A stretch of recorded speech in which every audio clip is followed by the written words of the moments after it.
too. So taking in, how we are connected all around the planet. People in Holland and in Belgium, in Austria, Germany, many different states here in America, East and West Coast and in between. And we all coming together here because we feel a concern about the times we are in.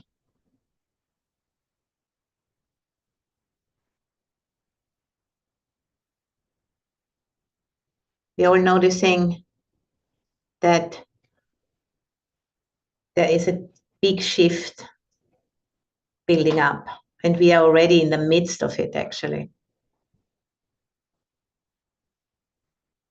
And feeling called to support that shift by no longer trying to get away from it, but by just turning towards it.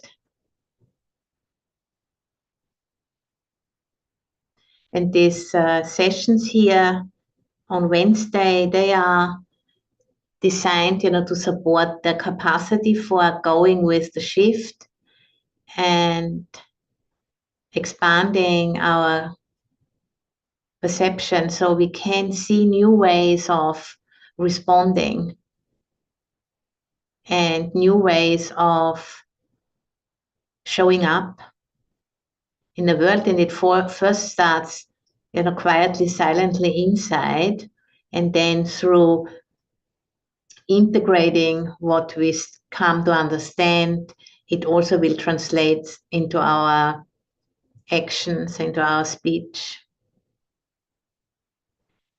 And last week, I mentioned that we are all indigenous to this planet and that our bodies are the key for unlocking archaic memories of accessing a vaster and deeper grounding in this evolutionary journey of our home, the planet, and our own species.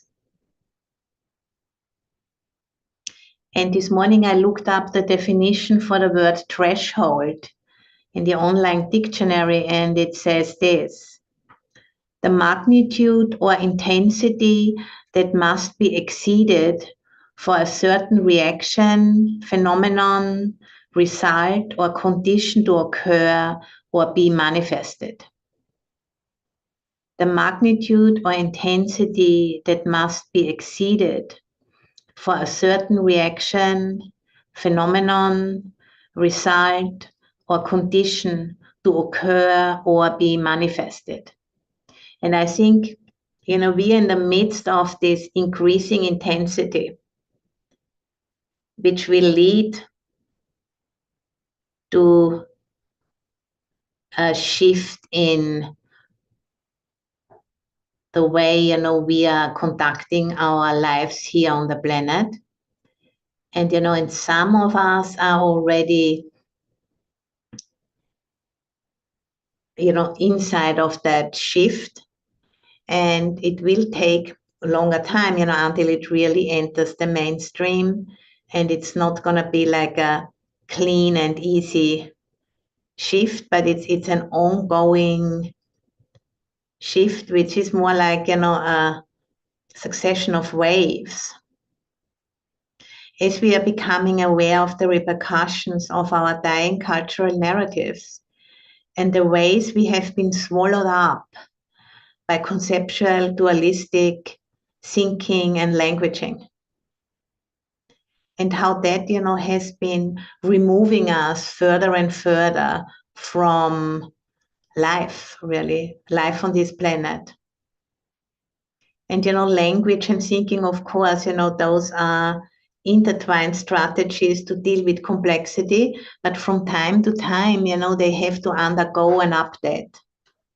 And our languaging and thinking is in the midst of a epic update right now. And For example, indigenous oral cultures, their use of language seems to encourage and augment the life of the senses. Whereas, our Western scientific cultures seem to deny and deaden the life of the senses by promoting a massive distrust into sensorial experience and by overemphasizing an abstract realm of ideas which is hidden behind, underneath, or beyond our sensory appearances, such as, for example, electrons and quarks and all of this, very sophisticated scientific approach to reality, or speaking about a god, both of them are invisible to the unaided human eye and need some experts or some special machines, to help us to access that, either a microscope or macroscope or a hierarchy of priests. So it's all not really accessible for normal people like us. We need to hand it over to somebody else, particularly to some white man, some old white man. And now, we are starting to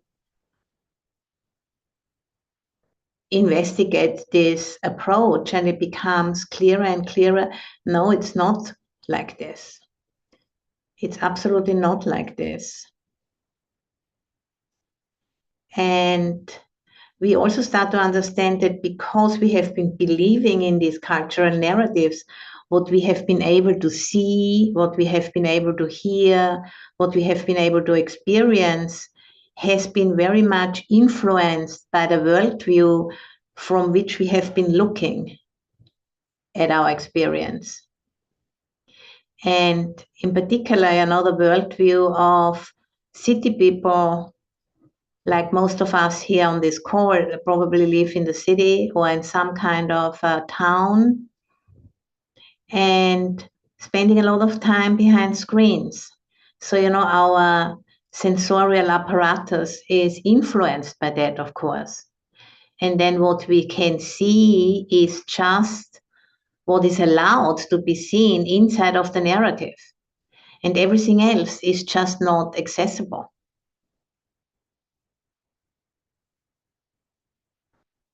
And this is, why the sacred cannot be a destination, but needs to be an approach, a kind of relationship with the world of our direct sense experience, a path, really. And, this is what the Buddha's teaching is offering. It's offering a path to us. It's called the Noble Eightfold Path. And it's something which does happen in the present moment again and again and again, and we never really arrive there. It's a process, a constant ongoing process, and inside of that process, our perception becomes clarified and our perception expands. And at this time, we also need to add something to the ancient teaching, an interest, in the intelligence of the modern human world. We need to consciously include that into our approach. And really need to urgently update by expanding our capacities for perception. And, we can do that together. And, building a container and having like-minded friends around us. And then together we can listen into this emerging vision. And, asking questions, asking ourselves questions, and asking questions out into the spaciousness and into that which isn't manifest yet. So let's do that together in a guided meditation.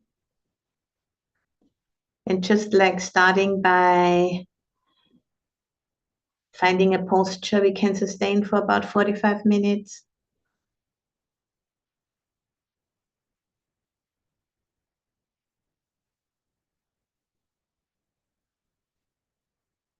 And then allowing the breath to take you into the body.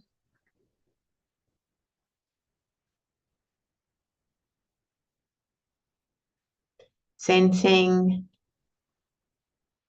the weight.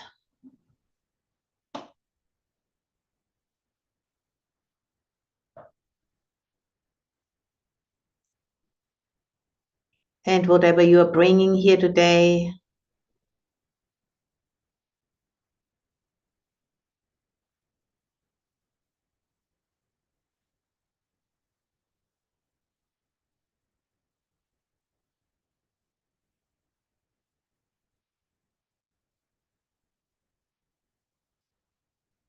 You don't have to work hard here in these meetings.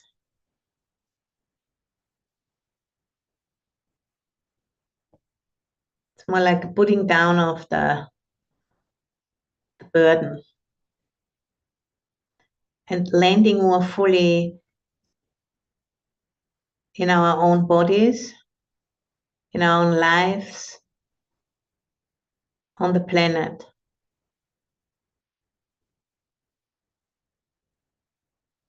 Because that then is at the root of the problem is disconnection, which can be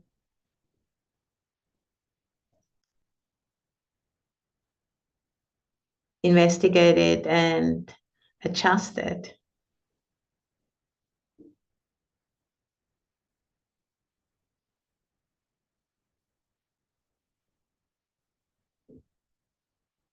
By simply, starting to become conscious of the narrative we have been operating inside of without really knowing it. It's like, if we are sitting inside of a box and then the walls of the box come down, and then suddenly we're sitting outside of those walls and we are becoming conscious of what it was, which kept us confined without us even knowing. And this is how maturing happens, that something becomes conscious which hasn't been conscious before. And because of that, it no longer dominates our lives. It no longer confines our perception, but it becomes part of what is known. And this is how individual evolution works and also collective evolution. Growing out of a certain confinement into a bigger world. And that's what's underway right now on a collective level for a global population of our species. Because the biosphere pushes us. Because we have been pushing the biosphere for so long, and now it's pushing back very clearly. And now it's our turn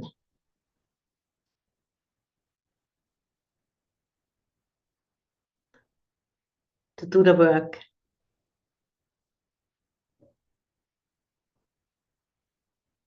Standing again and again on a threshold. That's how it is if we are part of a process. Again and again, we're coming to a little bottleneck. and the pressure goes up.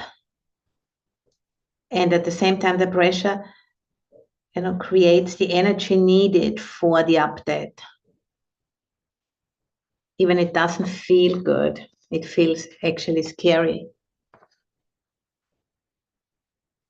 If you're looking at the elections, happening in Europe, just happening, and will happen here in the fall, the US, the options are not very inspiring. The systems themselves are anemic. They have run out of promise and life force. They're just a deadening repetition of something which is no longer up to the job. And we all know it. And still we don't know where to start to dislodge it. So we need to trust in this much bigger intelligence of the biosphere herself to help us to find a way out, to find a way through, to support the midwifing of a new cultural narrative and to help hospicing the old story without too much violence and harm.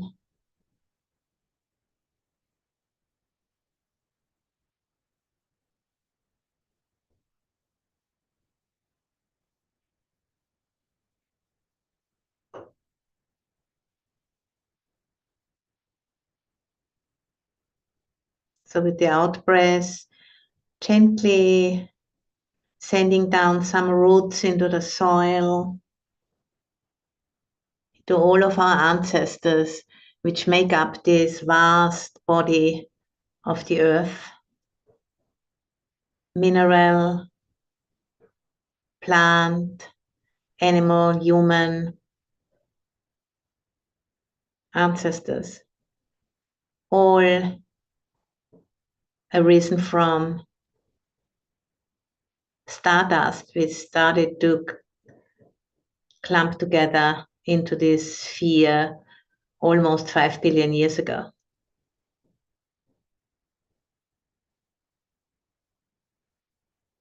This long evolutionary chain of life has been passed on for thousands of generations,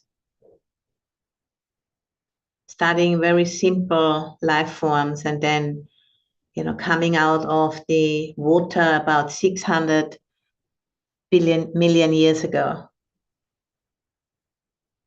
coming on land and then starting to bifurcate into animal life and plant life, and developing very different strategies to deal with challenges. Plant life is rooted, and animal life, to which we belong, can move.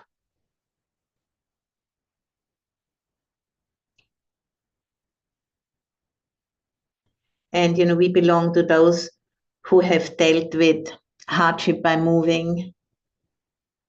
And now the space to move is getting smaller and smaller. So we have developed other intelligence. We need to learn from other intelligences now.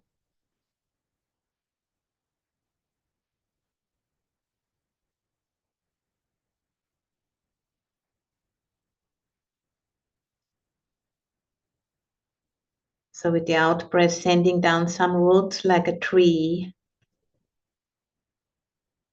And with the in breath, breathing up the vastness and the stability of the earth from which we have arisen through our mothers.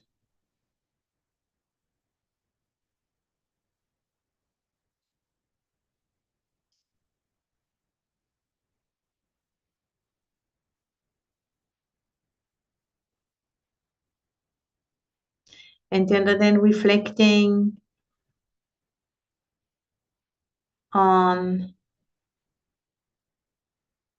the truth, of how much support we have, that we can be here, for this meeting today.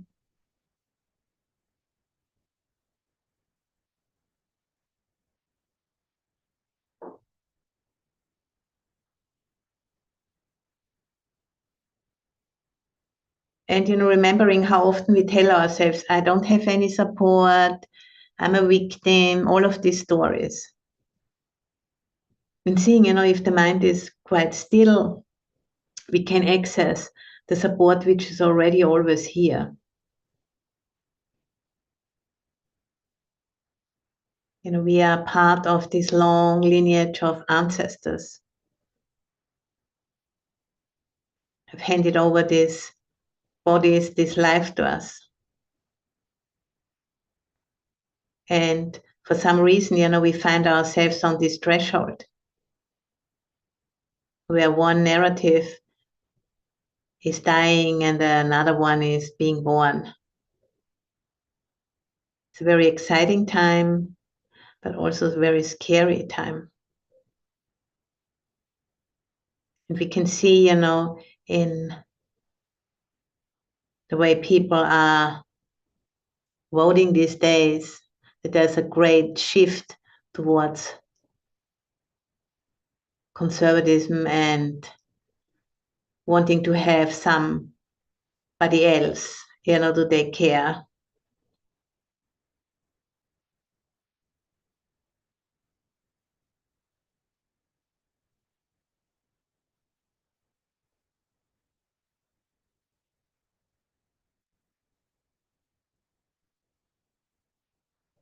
And understanding that this is, how many of us are in times of fear.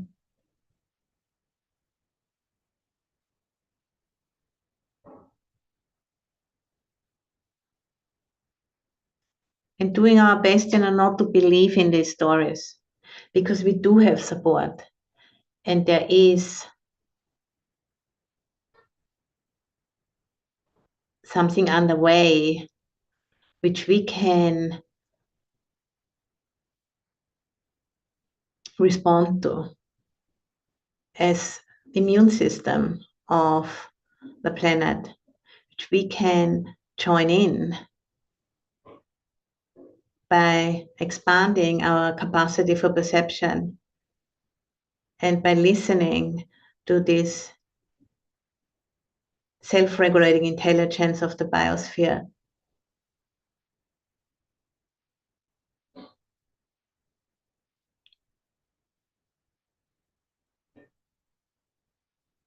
Which knows what to do, which always finds a way.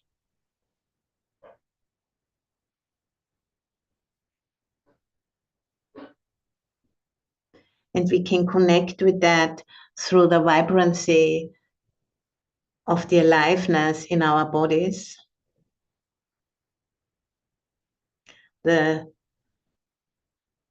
ringing sound, the hum, the cosmic hum, which you might also be able to sense, either in your bodies or in the space around the body.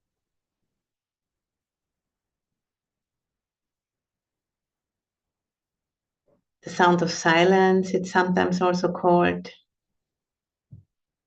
or the ringing of her ornaments.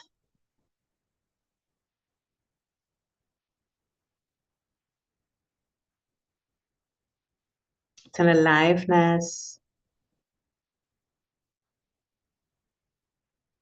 a vibrancy.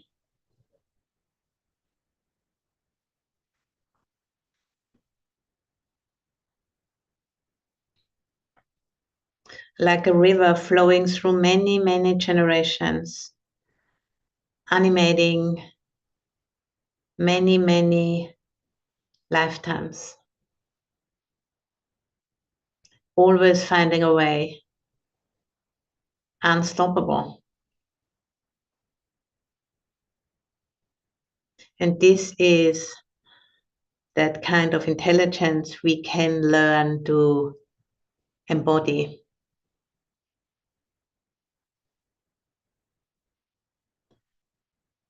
And for that, we need to refine and expand our capacity for perception.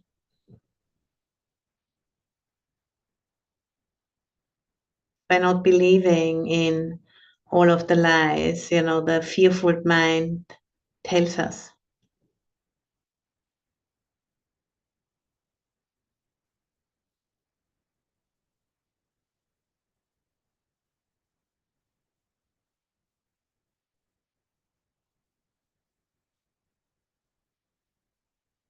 But rather sensing the vibrancy all through us and all around us.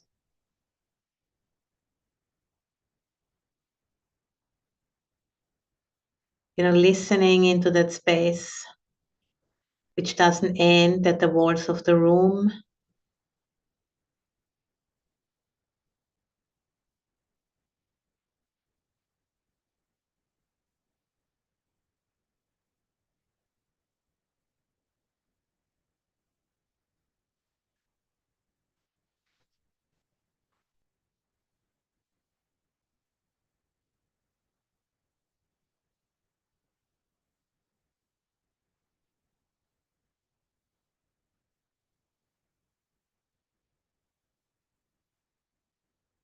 And through that expansion, we are allowing new solutions, innovation, creativity to emerge.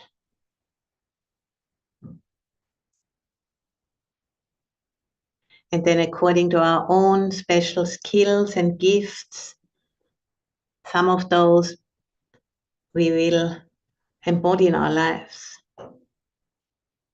Some of those will be embodied by someone else.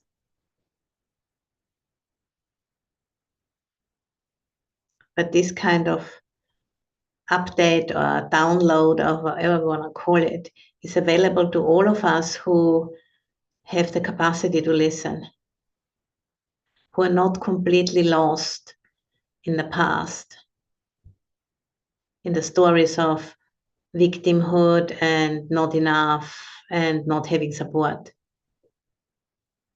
Because it comes in a different way. It's not going to be a repetition of the past. It's going to be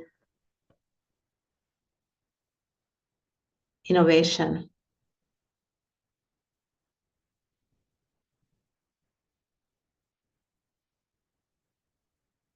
And it's going to come from a deeper capacity to connect with our sense experience, for growing out of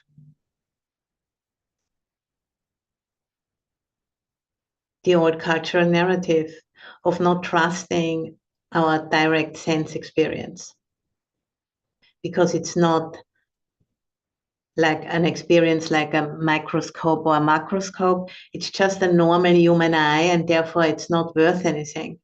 No longer believing that. This is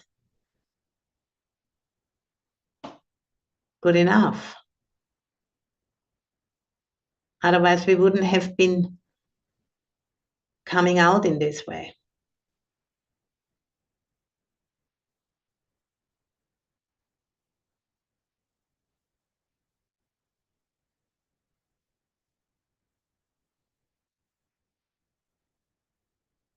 And trusting, that our own sense experience can be trained, can be expanded, can be sharpened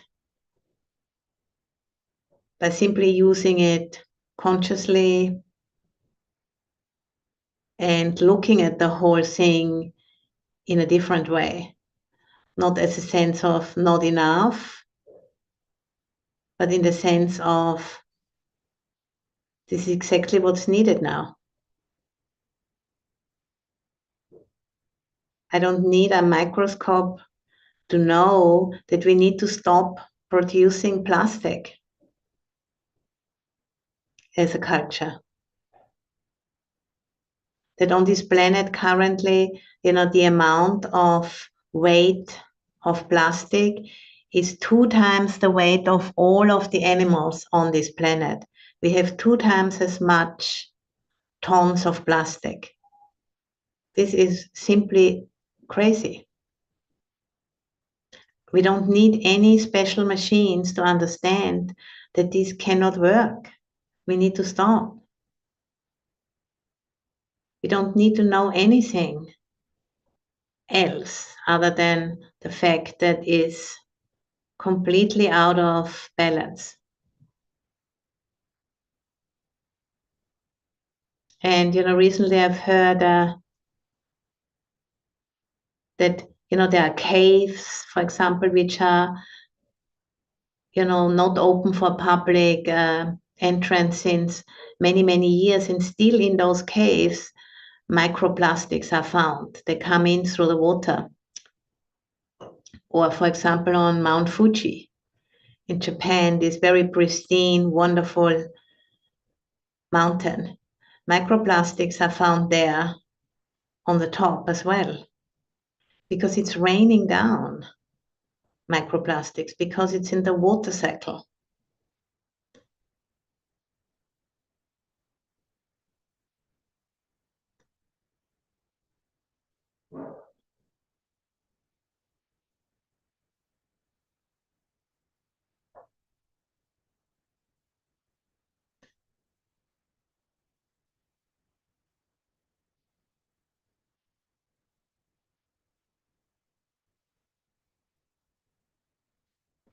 So, how can we embody the life force?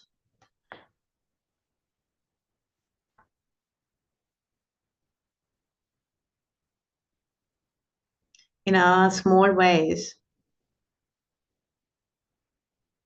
Because the strength is in the numbers. We don't need heroes. We just need lots of people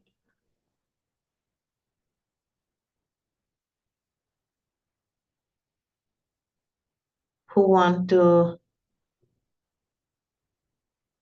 care for that which we already have here on the planet, who want to connect and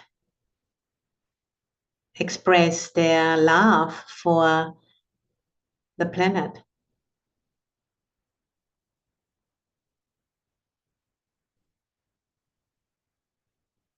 And to know, that the sacred isn't somewhere else. It's here, every moment.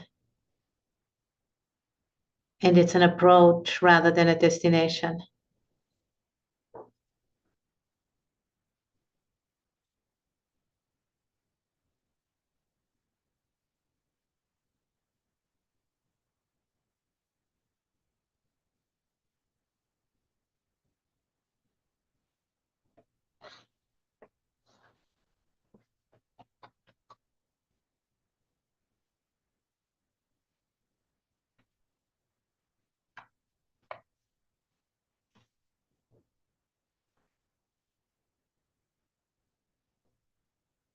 And I've brought 4 questions, which we can ask ourselves now, which can help us to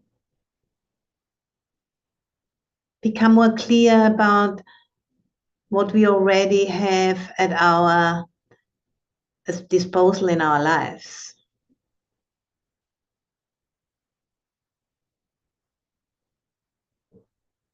Which can help us, to have a sense of agency and purpose and not going under with this story of being a victim, of having no support, which is so easy to fall into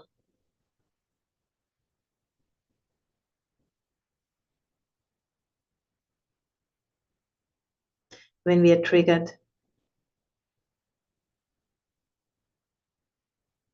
And we can feel like we have no support, but we don't need to believe in this. It can be just an old trigger. It can be there and it's difficult to be with it, but we can also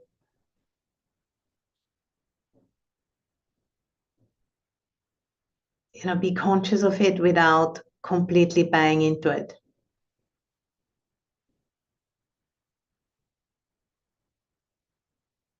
And asking ourselves, what do I have that can be of service in this time of great transition? What do I already have?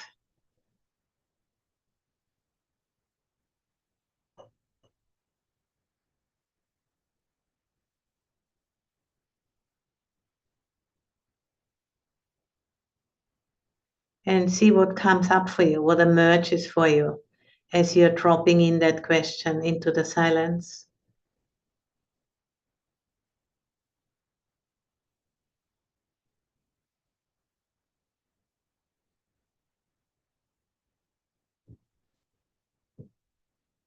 Maybe the work you're doing to support yourself, maybe that work gives you some openings, where you can meet people, where you can support people who are becoming conscious of the threshold situation we are in. What do I have that can be of service?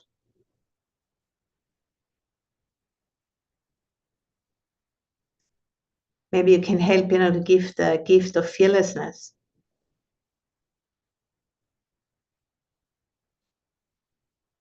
To help to give sense of purpose, friendship.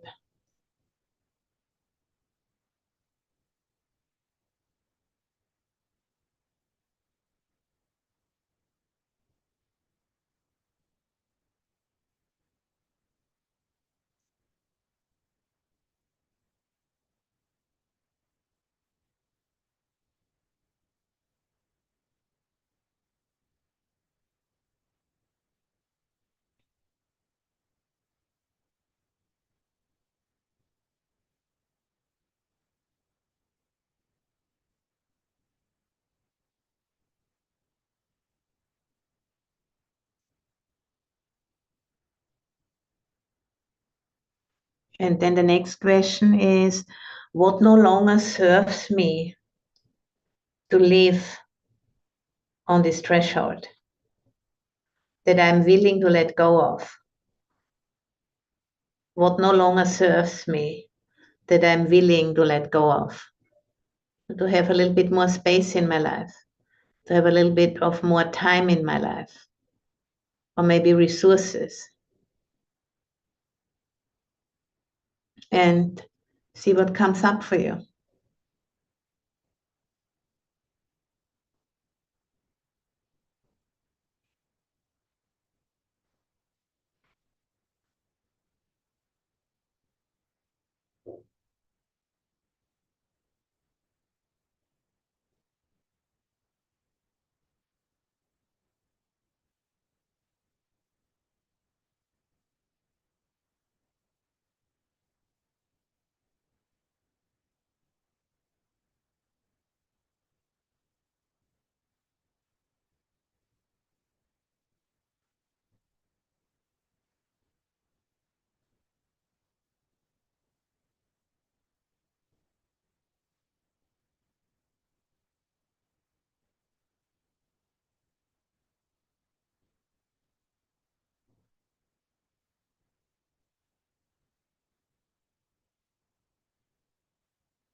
And then the next question is, what needs to heal to express my purpose, to express my vision? What needs to heal in me? And where do I feel excited? Where do I come to life? And where's my growing edge? Where I trip into being triggered, into contracting into the past again and again.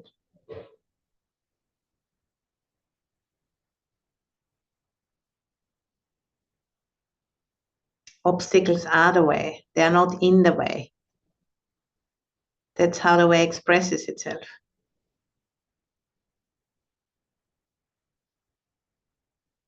Not only on an individual basis, but also on a collective.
So what needs to heal in me to express my purpose, to express my gifts?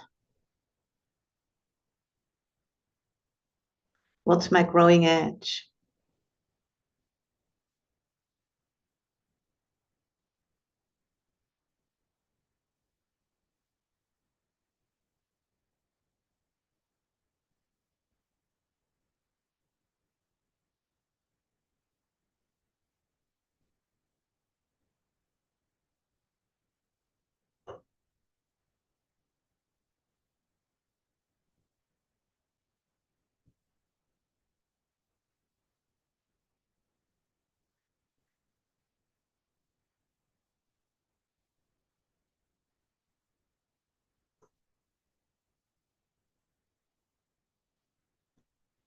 Then the last question is, it's not a question really, it's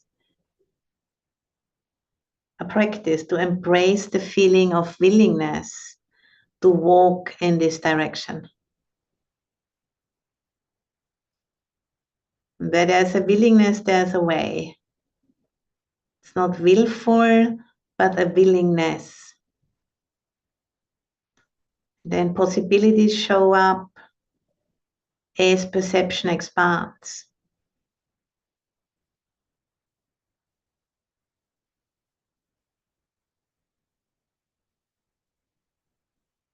As perception expands, we can see the possibilities, which we couldn't see before, because we were too stuck in the old story of I'm a victim, I'm not supported, it's not going to work. It's not going to all just ready-made fall down from somewhere. It's work, indeed.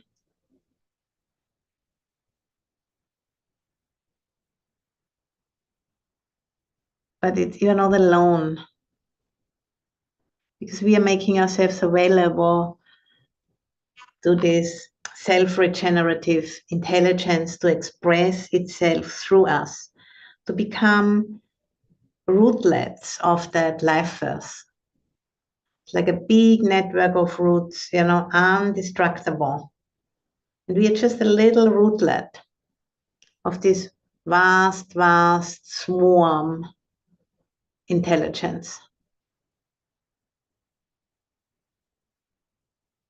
which still a short time ago we weren't even capable of identifying it as an intelligence. But now it has emerged into our consciousness because the time has come. So we can trust, our capacity to be informed, and we can intensify our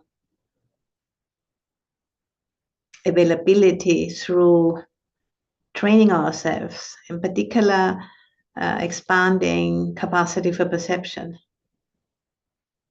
Because nothing is hidden. It's just if we have these layers and layers of filters in front of our perception, we can't see it, even it's there. It's self-secret in a way, depending on us to remove the filters. And that's the work. And that's the challenge. Because those filters have once functioned as a protection when we were little. But now they are no longer protection, they are just keeping us stuck in the past.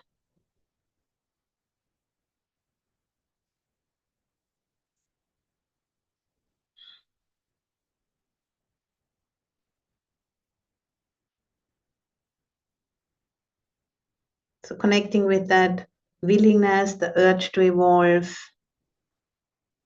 to taking our seat in this long line of ancestors,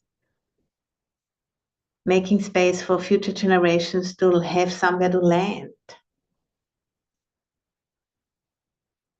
Even sometimes the situation looks really kind of hopeless, but it really isn't.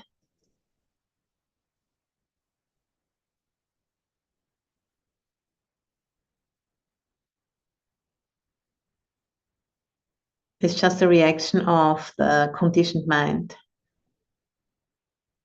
Because there's constant change, constant flow. She always finds a way. She's unstoppable. And always has been.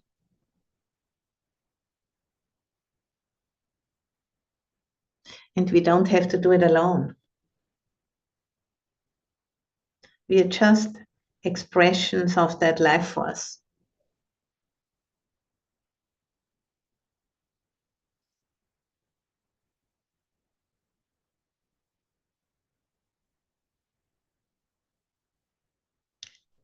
As we are slowly coming to an end in about 5 minutes or so, just want to read out those 4 questions one more time. First one is, what do I have that can be of service to the transition? Second one, what no longer serves me that I'm willing to let go of?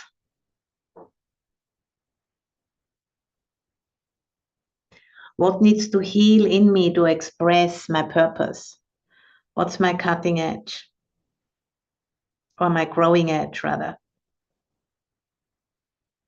And the fourth one, embracing a feeling of willingness to walk in this direction, to walk my question into becoming the answer through the way I live, through the way I talk, through the way I do and go about life.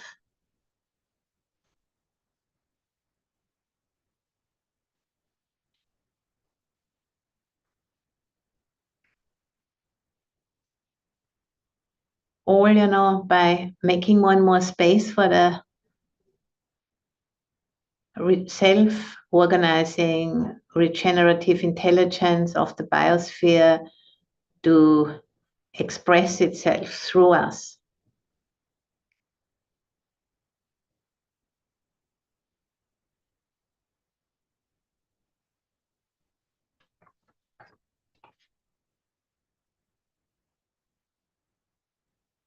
knowing, that the sacred isn't a destination where we can arrive, but an approach to life in every moment. That's how the sacred is embodied. Not by, finishing it and ticking it off and being done. It's never done until you're an individual stream of consciousness is done and fully lets go from this process. But life goes on.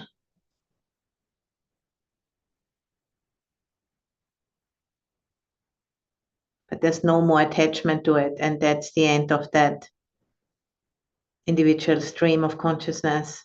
It just goes out. And that's the definition of the word nibbana or nirvana, the extinguishing of the flame.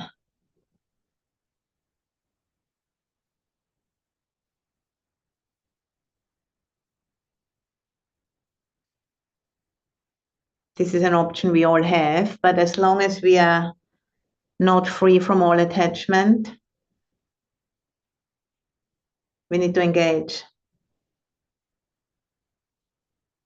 in our individual ways. That's how we learn.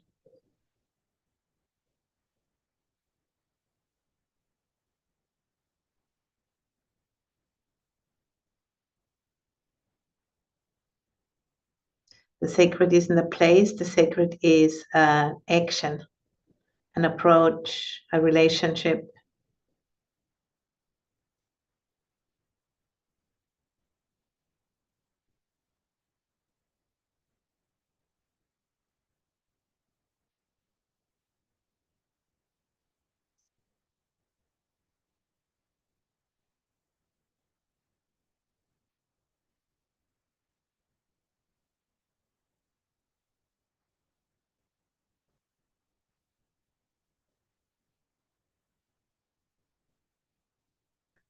So in about a minute or so, I'm going to ring the bell.